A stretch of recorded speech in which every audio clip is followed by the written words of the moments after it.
الكريم آله وأصحابه كرام الفاتحة. أعوذ بالله من الشيطان الرجيم.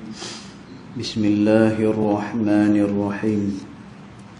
الحمد لله رب العالمين الرحمن الرحيم مالك يوم الدين. إياك نعبد وإياك نستعين. اهدنا الصراط المستقيم صراط الذين أنعمت عليهم غير المغضوب عليهم ولا الضالين آمين. السلام عليكم ورحمة الله وبركاته.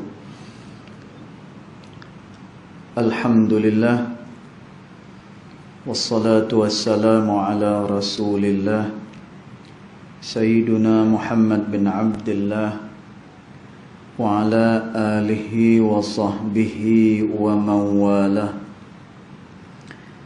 أشهد ونشهد أن لا إله إلا الله وأشهد أن محمدا عبده ورسوله. اللهم فصل وسلم على سيدنا محمد عبدك ورسولك النبي الأمي وعلى آله وصحبه وبارك وسلم. ثم أقول رب اشرح لي صدري ويسر لي أمري واحلل عقدة من لساني يفقه قولي أما بعد. قال الله سبحانه وتعالى في تنزيله: لقد كان لكم في رسول الله أسوة حسنة صدق الله العظيم. ربي أدخلني مدخل صدق وأخرجني مخرج صدق واجعل لي من لدنك سلطانا نصيرا. إلهي أنت مقصودي ورضاك مطلوبي فأعطني محبتك ومغرفتك يا أرحم الراحمين. Alhamdulillah, pertama-tamanya kita merafakkan kesyukuran kehadiran Allah Subhanahu wa taala, kerana dengan limpah kurnianya, dengan rahmatnya, alhamdulillah kita masih lagi dipilih oleh Allah Subhanahu wa taala menjadi tetamu-tetamunya, orang yang masuk ke dalam rumah Allah. Mereka adalah tetamu-tetamunya Allah. Sebab itu kata ulama, siapa yang masuk ke dalam rumah Allah, maka yakin dan juga percayalah dia pasti akan dilayan oleh tuan rumah. Tuan masjid ni, tuan rumah dia adalah Allah Subhanahu wa taala. Maka orang yang masuk ke dalam masjid, dia akan dilayan oleh Allah Subhanahu wa taala. Jadi kita bersyukur dengan Allah Subhanahu wa taala kerana kita menjadi sebahagian daripada tetamu-tetamunya Allah dan juga menjadi insan yang dilayan oleh Allah Subhanahu wa taala. Alhamdulillah. Tuan-tuan, puan-puan dirahmati Allah sekalian, kita sambung lagi pembacaan kitab Samarul Jannah, terjemah kepada kitab Risalah Al-Mu'awanah fi Sulukin Tariqil Akhirah yang dikarang oleh Al-Imam Al-Habib Abdullah bin Alawi Al-Haddad rahimahullahu ta'ala. Dan kita masih lagi pada bab berkenaan dengan ikhlas. Kita masih lagi berada pada faslun fil ikhlas, Inilah suatu fasal berkenaan dengan ikhlas. Baik, kita tengok pada perenggan yang bawah sekali. Kita berhenti hari tu ni dekat situ, tuan-tuan. Jadi kita sambunglah insya-Allah. Bismillahirrahmanirrahim. Qala muallif rahimahullahu ta'ala wa nafa'ana bi'ulumihi fid daraini amin. Dia kata, ketahuilah olehmu, dia kata, bahawasanya ditasawurkan. Tuan-tuan, apa dia makna ditasawurkan? Digambarkan. Itu makna tasawur. Masya Allah, tuan-tuan. Ulama-ulama kita dalam mengarang kitab ataupun menterjemah kitab, mereka akan mengikut struktur bahasa Arab. Sebab itu di dalam kitab-kitab Jawi lama, kalau kita tengok, cara gaya bahasa tu susunan dia macam susunan di dalam bahasa Arab. Terutamanya kitab Jawi lama ni, orang panggil dia sebagai kitabnya. Kitabnya. Pasal apa? Kerana banyak sangat. Nanti ada perkataan dia main satu ayat, nanti dia akan main dekat hujung-hujung ayat tu kepadanya. Sikit-sikitnya. Jadi orang gelar kitab lama ni adalah sebagai kitabnya. Kerana apa? Banyaknya nya dekat ujung-ujung ayat. Tuan-tuan, dia kembali kepada yang paling hampir dengan dia. Macam tu. Dan juga banyak perkataan-perkataan Arab yang dimasukkan di dalam terjemahan-terjemahan. Maka ni nak cerita hebatnya ulama-ulama Nusantara kita dulu, mereka benar-benar menguasai ilmu. Jadi yang ni menjadi satu motivasi kepada generasi muda macam saya dan juga orang-orang muda yang lain, yang mana jadi satu motivasi, yang mana orang dahulu, ulama-ulama dahulu begitu menguasai ilmu. Bila mana kita menguasai ilmu dengan betul, tuan-tuan, maka jadilah amalan dia amalan yang betul, sebagaimana yang dikehendaki oleh Allah.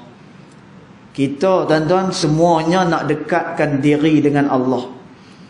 Tapi nak dekatkan diri kepada Allah, kita punya amalan mesti betul. Amalan kita mesti sesuai dengan apa yang dikehendaki oleh Allah. Kalau sebagai contoh Allah Ta'ala hendak semayang maghrib kita 3 rakaat, kita tak boleh nak buat 4 rakaat atas dasar kerana nak mendekatkan diri pada Allah. Tak boleh, tuan-tuan. Ataupun dia berkurang lagi, dia kurang daripada 3 rakaat jadi 2 rakaat. Ini salah, tuan-tuan. Walaupun niat dia bagus, walaupun niat dia elok nak mendekatkan diri kepada Allah, tapi amalan mesti mengikuti apa yang telah ditetapkan oleh Allah Subhanahu wa ta'ala. Maka dia kata, ketahuilah olehmu, dia kata, bahawasanya ditasawurkan, bahawasanya digambarkan, berhimpun pada amal yang oleh beberapa niat yang banyak. Tuan-tuan, dia nak beritahu dekat sini satu amalan yang terhimpun padanya macam-macam niat. Maknanya satu amalan tapi niatnya itu ada banyak. Sebagai contoh, orang yang membaca Al-Quranul Karim. Tuan-tuan, orang kalau dia baca Al-Quranul Karim, kalaulah niat dia hanya semata-mata untuk baca, tuan-tuan, maka dia mendapatkan pahala dari Allah Subhanahu wa ta'ala. Bahkan setiap huruf yang dia sebut, setiap huruf itu akan diberikan 10 kebajikan oleh Allah Subhanahu wa ta'ala. Tuan-tuan, tu baru niat untuk membaca Al-Quranul Karim. Tuan-tuan, tapi kalau bacaan Al-Quran itu kita tambah lagi dengan niat yang lain. Tuan-tuan, kita tambah niat untuk kita mentadabbur ayat-ayat Allah Subhanahu wa ta'ala, dengan niat untuk kita memahami dia punya makna-makna dia. Tuan-tuan, maka ada 2-3 niat di dalam satu-satu amalan. Tuan-tuan, maka yang ni yang nak disebutkan oleh Al-Imam Al-Habib Abdullah bin Alawi Al-Haddad. Tuan-tuan, nanti kita tengok apa ganjaran dia. Satu amalan tapi ada banyak niat pada amalan tersebut, maka kita tengok apa dia ganjaran daripada Allah Subhanahu wa ta'ala. Maka dia kata berhimpun pada amal yang satu itu, yang oleh beberapa niat yang banyak, dan ada bagi yang beramal, bagi tiap-tiap niat itu pahala yang sempurna. Dan tuan, dia nak kata dekat sini, kalaulah satu amalan itu tetapi ada banyak dia punya niat dia, maka dia akan mendapatkan pahala sempurna daripada Allah Subhanahu wa ta'ala. Tuan, maknanya apa? Contoh tadi kita kata orang yang baca Al-Quran. Orang yang baca Al-Quran, Nabi SAW sebut, setiap daripada satu huruf diganjari kepada dia dengan 10 darjat dari Allah Subhanahu wa ta'ala. Tuan-tuan, besar no, 10 darjat ni besar. Sebab itu kata Ibnu Abbas radhiyallahu anhu wa arda, darjat yang diberikan oleh Allah Subhanahu wa ta'ala kepada manusia, satu darjat nak pi kepada satu darjat yang lain. Kalaulah dia berjalan mengambil masa selama 500 tahun. Tuan-tuan, satu darjat nak pi kepada satu darjat, perjalanan dia selama lebih kurang 500 tahun. Tuan-tuan, begitu besarnya ganjaran yang Allah Subhanahu wa ta'ala berikan kepada hamba-hamba dia. Tuan-tuan, kita nak kena berebut nah. Kita nak kena berebut setiap pahala yang diberikan oleh Allah Subhanahu wa ta'ala. Kerana pahala, darjat dan juga semua anugerah yang diberikan oleh Allah, nanti kita akan perlukan ketika mana esok kita berhadapan dengan Allah. Dan sebab tu dalam surah As-Sajadah, Allah Subhanahu wa ta'ala dia menyebut, ada golongan yang dia nak balik semula ke atas muka bumi. Dan tu pasal apa dia nak balik semula ke atas muka bumi? Kerana dia nak berbuat kebaikan, kerana dia nak bersedekah, kerana dia nak beribadat kepada Allah Subhanahu wa ta'ala. Tuan-tuan, atas dunia ni yang kita duk cerita pahala, dosa, neraka, syurga, yang tu semua adalah benda-benda sam'iyat. Dia adalah benda yang boleh kita dengar tetapi tak boleh dipandang dengan mata kasar kita. Tuan-tuan, dia tak boleh mana kita cerita pahala, tak ada apa, tak pernah tengok pahala tu macam mana.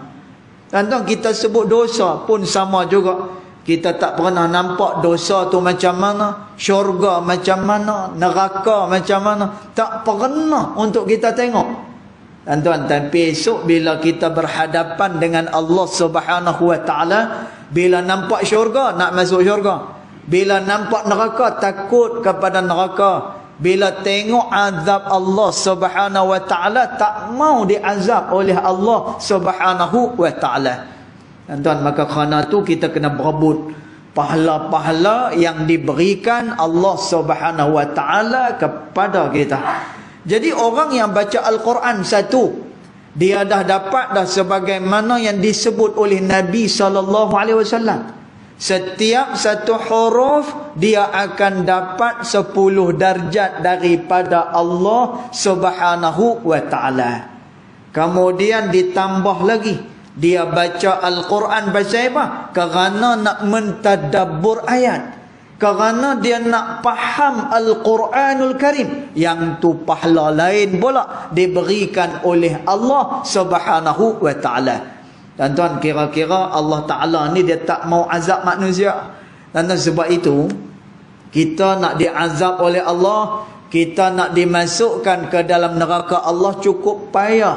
Tuan-tuan, dalam kitab Hasyiah As-Sinwani, kitab ni adalah hasyiah kepada syarah Ibnu Abi Jamrah Al-Azdi. Tuan-tuan, kitab Ibnu Abi Jamrah Al-Azdi adalah himpunan hadis-hadis sahih Al-Bukhari. Tuan-tuan, jadi dalam kitab Hasyiah As-Sinwani, dekat sana ada satu qaul. Tuan-tuan, bila kata qaul ni, dia adalah pendapat yang tak ramai ulama kata macam tu. Tuan-tuan, tapi ada ulama yang memperkatakannya. Tuan-tuan, ada satu qaul ulama kata apa? Seseorang itu dia akan dititipkan, dia akan ditulis dengan satu dosa oleh Allah Subhanahu wa ta'ala setelah dia melakukan 3 kali dosa yang sama kepada Allah Subhanahu wa ta'ala. Tuan-tuan, nak ceritanya apa? Begitu luahnya rahmat Allah Subhanahu wa ta'ala. Sebab itu berkenaan dengan rahmat ni, Allah Subhanahu wa ta'ala sebut dalam hadis qudusi. Kata Allah Subhanahu wa ta'ala, rahmat aku lebih luas daripada kemurkaan aku, kata Allah. Tuan-tuan, jadi cerita dia apa? Allah Ta'ala dia tak mau mengazab manusia. Bahkan bagi orang yang dah masuk ke dalam neraka Allah Subhanahu wa ta'ala, dia dah masuk dah. Tuan-tuan, perkara ni disebut dalam hadis Nabi SAW berkenaan dengan satu orang yang masih lagi mempunyai iman, tapi iman dia tak besar, hanya sebesar biji sawi sahaja. Tuan-tuan, dosa dia macam mana? Ada dosa dia yang tak diampunkan oleh Allah Subhanahu wa ta'ala. Tuan-tuan, dosa ni bila mana satu manusia tu dia berdosa, dia akan diazab oleh Allah Subhanahu wa ta'ala. Tuan-tuan, dia diazab bukan kerana nama dia Ramli, bukan kerana nama dia Fulan bin Fulan, bukan. Tapi dia diazab kerana apa? Kata Allah Subhanahu wa ta'ala, manusia diazab bizunubihim, kerana dosa yang dia lakukan kepada Allah Subhanahu wa ta'ala. Tuan-tuan, perkiraan Allah bukan pada perkara dunia, no? Sebab itu kata Nabi SAW, kata Nabi SAW, innallaha la yanzuru ila suwarikum. Allah tak tengok pun bagaimana rupa parah kamu, wa ila amwalikum, dan juga kepada harta kamu, wa ilal jahikum, dan kepada pangkat kamu. Ini semua tidak menjadi perkiraan pada sisi Allah Subhanahu wa ta'ala. Dan tuan, orang yang nak dekat kepada Allah Subhanahu wa ta'ala, rupa parah, pangkat, kemudian longgokkan harta, yang tu tak dipandang oleh Allah. Dan tuan, Nabi itu apa yang Allah Ta'ala hendak daripada manusia ni? Kata Nabi SAW, walakinnallaha yanzuru ila qulubikum wa a'malikum. Allah nak tengok bagaimana hati kamu dan juga bagaimana amalan kamu kepada Allah Subhanahu wa ta'ala. Dan tuan, maka kerana tu no, Allah Subhanahu wa ta'ala dia tak kira, no, sama ada orang tu segak ke atau macam mana. Tuan-tuan, berapa ramai orang-orang yang diberikan kekayaan oleh Allah Subhanahu wa ta'ala, akhirnya diazab oleh Allah Subhanahu wa ta'ala. Tuan-tuan, berapa ramai orang yang wajah dia elok-elok, tapi dia diazab oleh Allah Subhanahu wa ta'ala. Berapa ramai orang yang rupa parah, dia tak elok, tak ada kedudukan, tak ada harta, tapi mempunyai kedudukan yang istimewa di sisi Allah Subhanahu wa ta'ala. Dan tuan, antaranya sahabat Nabi yang bernama Sa'ad. Tanda Sa'ad ni antara sahabat Nabi SAW yang kulit dia hitam. Hitam kulit dia. Bahkan dalam riwayat menyebut, kalaulah Sa'ad ini diletakkan bersebelahan dengan Bilal, nescaya Bilal tu jauh lebih putih daripada Sa'ad. Nak cerita hitamnya Sa'ad ni, dah lah hitam, kemudian tak ada kedudukan apa, kemudian harta pun tak ada. Dia ni daripada golongan hamba, tuan-tuan. Tapi pada hari dia meninggal dunia, pada hari dia pergi berperang dengan Nabi SAW, bila mana tubuh badan dia menyentuh bumi, dia gugur syahid pada hari itu. Tuan-tuan, badan dia menyentuh bumi sahaja, bergegar arasy Allah Subhanahu wa taala. Tuan-tuan, ni Sa'ad bukan orang siapa-siapa pun. Dia bukan orang ada harta, dia bukan orang ada apa ni, ada apa-apa, dia tak ada apa-apa. Tuan-tuan, tapi bila tubuh dia rebah, bergegar arasy Allah Subhanahu wa taala. Sayyidina Uwais Al-Qarni radhiyallahu anhu wa arda. Tuan-tuan, Uwais Al-Qarni, dia tak terkenal pada penduduk dunia, tapi terkenal pada penduduk langit. Tuan-tuan, siapa yang kata ni? Nabi Muhammad sallallahu alaihi wasallam. Tuan-tuan, pernah Rasulullah sallallahu alaihi wasallam dia pesan kepada Sayyidina Umar dan Sayyidina Ali.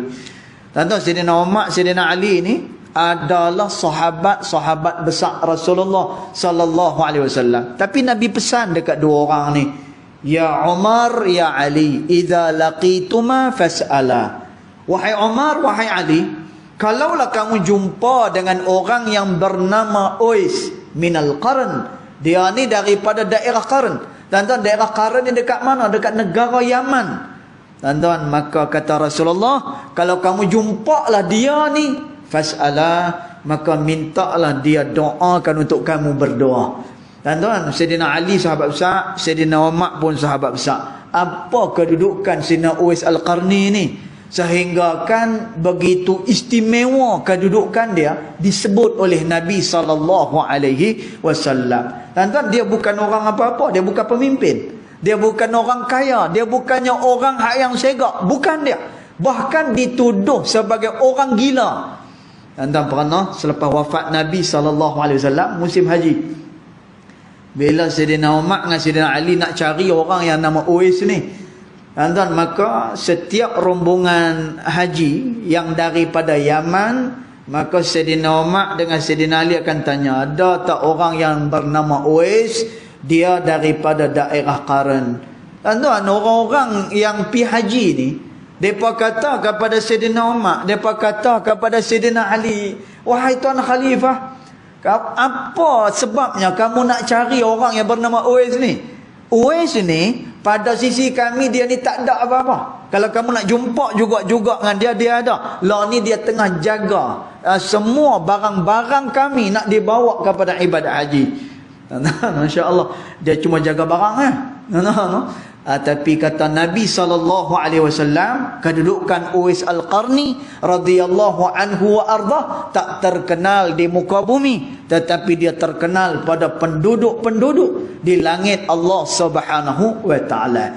Tuan, maka mudah-mudahan kita diberikan kedudukan yang mulia pada sisi Allah Subhanahu wa taala. Baik. Maka kata Imam Al-Haddad rahimahullahu taala, bagi tiap-tiap niat itu pahala yang sempurna. Maka kalau banyaklah niat dia, maka semua niat-niat yang baik itu akan diberikan ganjaran oleh Allah Subhanahu wa taala. Tuan-tuan, maknanya kita mudah nak dekat dengan Allah Taala. Tuan-tuan, maknanya mudah perjalanan nak pergi ke syurga Allah Subhanahu wa taala. Tuan-tuan, dalam satu hadis Nabi SAW, ni berkenaan dengan manusia yang masuk ke dalam syurga Allah Subhanahu wa taala. Kata Nabi SAW, sayadkhuluna hadhil ummah al-jannah, kata Rasulullah. Umat ni dia akan masuk semuanya ke dalam syurga Allah Subhanahu wa taala, illa man abau, kecuali bagi orang yang tak mau masuk ke dalam syurga Allah Subhanahu wa taala. Tuan-tuan, bukan dia Rasulullah tak kata kecuali orang-orang yang tak terpilih, bukan macam tu. Nabi kata apa? Semua umat ni masuk ke dalam syurga Allah illa man abau, melainkan bagi orang yang tak nak masuk ke dalam syurga Allah. Tuan-tuan, apa yang kita faham daripada hadis ni? Yang kita faham daripada hadis ni, syurga ditawarkan kepada manusia. Tuan-tuan, syurga ni ditawarkan kepada manusia. Sebab itu manusia reti membezakan mana satu yang diredai Allah, mana satu yang dimurkai oleh Allah. Tuan-tuan, hidayat ni dah ada atas kita. Kita lah, tuan-tuan. Kerana tu Allah Subhanahu wa taala menyebut wahadainahum najdain. Kami beri petunjuk kepada mereka dengan dua jalan, jalan kesesatan, jalan keredaan Allah Subhanahu wa taala. Tuan-tuan, tambah-tambah lagi orang macam kita, orang mengaji. Orang yang tak miss kuliah.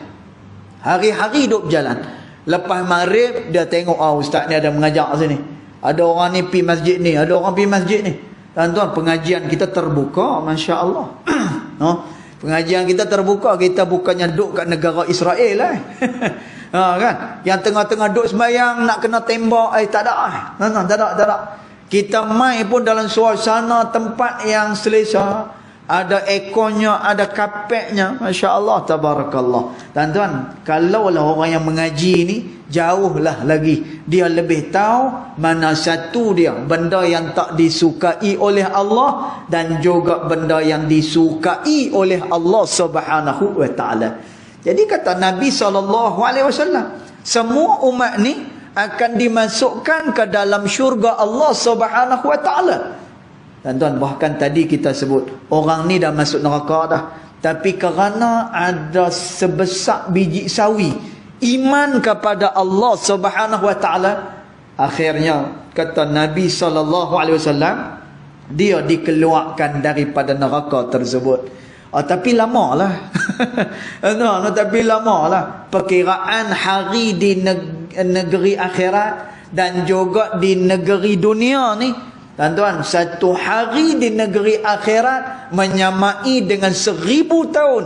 Tuan-tuan, lamanya kita nak tunggu. Tapi bagi orang yang ada iman sebesar biji sawi, lah sekali, akhir sekali, dia dikeluarkan daripada neraka, lalu dia dimasukkan ke dalam syurga Allah Subhanahu wa taala.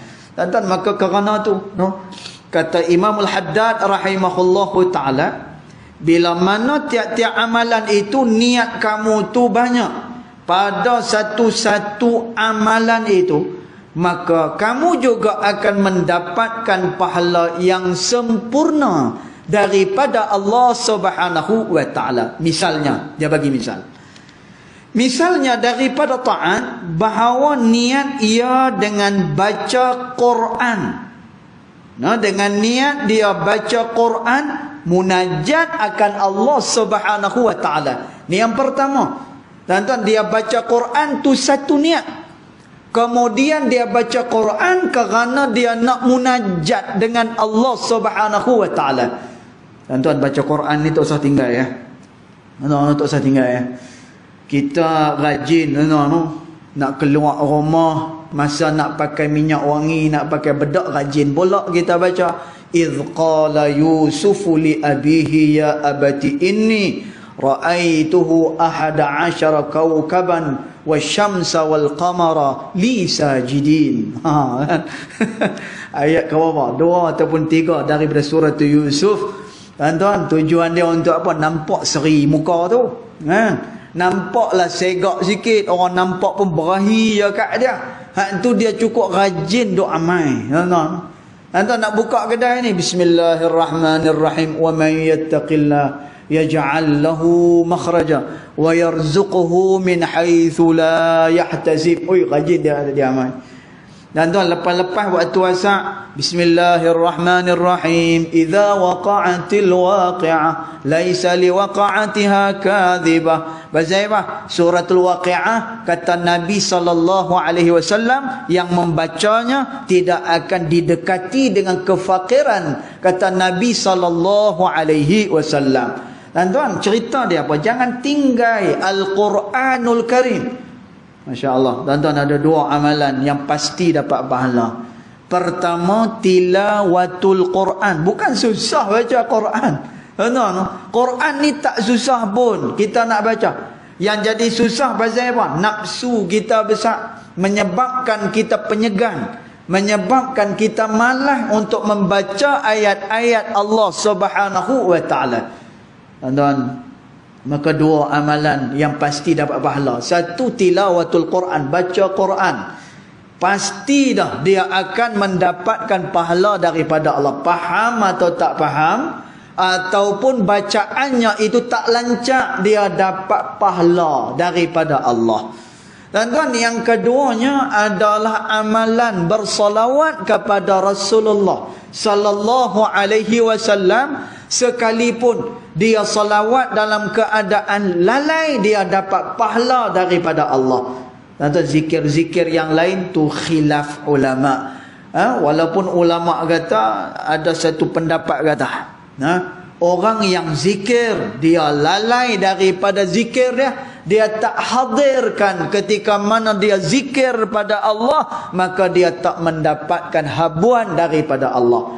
Berbeza pendapat dengan Imam Ibnu Hajar Al-Haytami rahimahullahu ta'ala. Imam Ibn Hajar kata, sekalipun lalai tak hadir, dapat pahala dari Allah Subhanahu wa ta'ala. Tuan-tuan, ni khilaf ulama. Tapi saya tertarik dengan apa yang disebut oleh Al-Imam Al-Ghazali rahimahullahu ta'ala. Kata Imam Ghazali rahimahullahu ta'ala, biar lalai dalam keadaan zikir kepada Allah, berbanding kamu lalai tak pernah menyebut nama Allah Subhanahu wa ta'ala.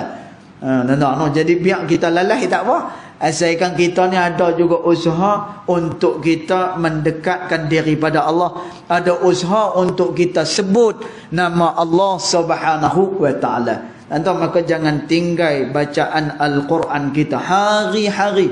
Pasal apa? Orang yang baca Al-Quran ni, darjat dia ditinggikan oleh Allah. Tuan-tuan tengok dalam kitab apa ni, At-Tibyan fi Adab Hamalatil Quran, yang dikarang oleh Al-Imam An-Nawawi rahimahullahu ta'ala. Tuan-tuan, Imam Nawawi dia bawakan kepada kita ada macam-macam kelebihan orang yang membaca Al-Quranul Karim. Salah satunya, orang yang baca Al-Quran nanti pada hari akhirat, maka Al-Quran menjadi pembela kepada dia. Quran akan jadi pembela kepada dia. Ini bagi orang yang senantiasa dengan Al-Quran. Quran ni bukan nanti nak suara sedap. Kalau suara sedap tu habuan lah. Tapi itu bukan syarat untuk kita baca Al-Quranul Karim. Tuan-tuan, bahkan saya nak sebut, bahkan bacaan Al-Quran dengan bertajwid ni, ada sebahagian daripada ulama dia kata apa? Tak wajib baca Al-Quran itu dengan bertajwid. Tapi ni nak kena buka pada kitab-kitab yang lebih besar lagi. Tapi muktamad kata, ni muktamad kata. Nah, pendapat ni macam-macam, tapi muktamad kata, baca Al-Quranul Karim itu hendaklah dengan bertajwid, sebagaimana ianya diturunkan kepada Rasulullah sallallahu alaihi wasallam. Dan maka kita baca, takkan kita tak reti baca Quran. Maka rugilah bagi orang yang dia tak reti baca Al-Quran, maka mulakan sekarang. Walaupun tak lancar, kata Nabi SAW, siapa yang baca Al-Quran fahuwa yatata'u, kata Rasulullah, dalam keadaan dia merangkak-rangkak, susah dia nak baca Al-Quran, falahu ajran, baginya 2 pahala daripada Allah Subhanahu wa ta'ala. Dan maka tu kelebihan orang yang baca Quran. Baik, maka dia kata bahawa niat ia dengan baca Al-Quran munajat akan Allah Ta'ala. Dia baca Al-Quran kerana apa? Bukan semata-mata baca, tapi kerana dia nak bermunajat dengan Allah Subhanahu wa ta'ala. Tuan-tuan, mudah-mudahan dia baca Quran ni Allah Ta'ala dengar doa dia. Tuan-tuan, mudah-mudahan dia baca Al-Quran ni maka ditinggikan lagi darjat dia oleh Allah. Tuan-tuan, baca Quran, baca hadis, baca kitab tak sama noh. Macam kita baca sahabat. Baca sahabat ni tuan-tuan noh.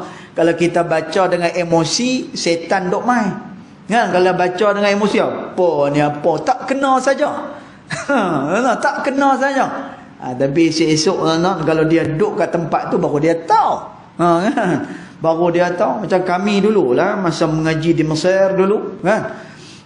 Semua nampak, semua nampak. Ni tak kena apa, kedutaan buat macam ni. Hari ni dah duk tang apa ni, tang pengarah, tang pegawai. Lain-lain sekali jawapan yang sama tu lah yang dia beri. Ni tak boleh buat apa. Kita punya prosedur. Kadang-kadang kita tak tahu bagaimana orang yang duk kat tempat tersebut. Baik. Maka dia niat kerana apa? Dia baca Al-Quran kerana dia nak bermunajat dengan Allah Subhanahu Wa Taala. Tuan-tuan, baca Quran tak sama dengan bacaan-bacaan yang lain. Sebab itu pada muqaddimah kitab hadis Al-Imam Ibnu Abi Jamrah Al-Azdi. Tuan-tuan, pada muqaddimah Imam Ibnu Abi Jamrah Al-Azdi menceritakan kelebihan orang yang baca hadis-hadis Nabi sallallahu alaihi wasallam. Ada ni Imam Ibnu Abi Jamrah cerita pada muqaddimah kitab dia. Dia cerita apa? Pada satu hari dia kata, ada satu orang yang dia sedang belayak dengan kapal. Tanda dia naik apa ni kapal? Tengah-tengah lautan, kata Imam Ibnu Abi Jamrah Al-Azdi, tiba-tiba laut bergelora. Tiba-tiba menyebabkan kapal itu jadi tak stabil dah. Dan juga hampir-hampir ia karam. Ini kata Imam Ibn Abi Jamrah Al-Azdi. Tapi dia kata ada satu orang ulama di dalam kapal tersebut, dia telah membuka kitab hadis-hadis Nabi sallallahu alaihi wasallam, lalu dia baca hadis-hadis tersebut. Dan dia baca hadis tu, apa yang berlaku? Tengah-tengah duk bergelora, angin kuat dengan ribut dan sebagainya. Dan dengan izin Allah Subhanahu Wa Taala, tiba-tiba keadaan menjadi tenang balik semula. Dan yang ni kerana apa? Barakah daripada hadis Nabi sallallahu alaihi wasallam. Dan kerana tu di Hadramaut, Yaman. Di Yaman ini pengalaman kami masa belajar di sana juga. Dan di Yaman kalaulah pada masa tu ada apa-apa perkara yang besar, antaranya nak perang, kan? Nak perang ataupun ada mai wabak ke, taun ni boleh dikatakan selalu sangatlah kena kat Yaman ni. Taun. Masa kami duk belajar di sana pun taun ni pun ada, cuma tak kena di Hadramaut, kena di tempat lain. Tuan-tuan, jadi apa yang mereka lakukan? Mereka akan berkumpul, berhimpun di masjid. Mereka akan baca kitab Sahih Al-Bukhari sampailah kepada khatam dia. Sampai khatam baca hadis Nabi sallallahu alaihi wasallam. Baca. Dan juga mereka akan khatamkan bacaan Al-Quran beberapa kali. Tuan-tuan, sebab itu pada hari ini kalau tuan-tuan search di Kota Tarim, di Hadramaut, antara tempat tuan-tuan hari ini masya-Allah tabarakallah, tak ada lah ujian sebagaimana yang ada pada hari ini, tak ada. Mereka boleh sembahyang macam biasa, masjid buka macam biasa dan sebagainya. Tapi yang kita tengok, mereka tutup juga hari tu, tuan-tuan. Masa mula-mula Covid ni mereka katup juga, tapi mereka katup cuma 2 minggu, lepas tu mereka tak katup dah. Tuan-tuan, tapi apa yang mereka buat? Baca hadis-hadis Nabi SAW. Mereka baca Al-Quran, munajat dengan Allah Subhanahu Wa Taala.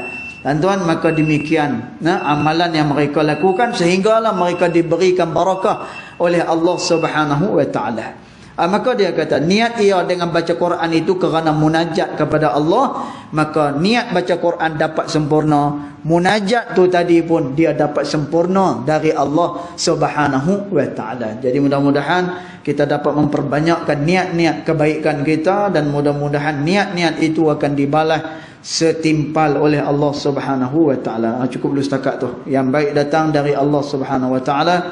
Yang tidak baik datang daripada kejahilan diri saya sendiri, walaupun hakikat kedua-duanya datang daripada Allah Subhanahu wa taala. Wallahu a'lam.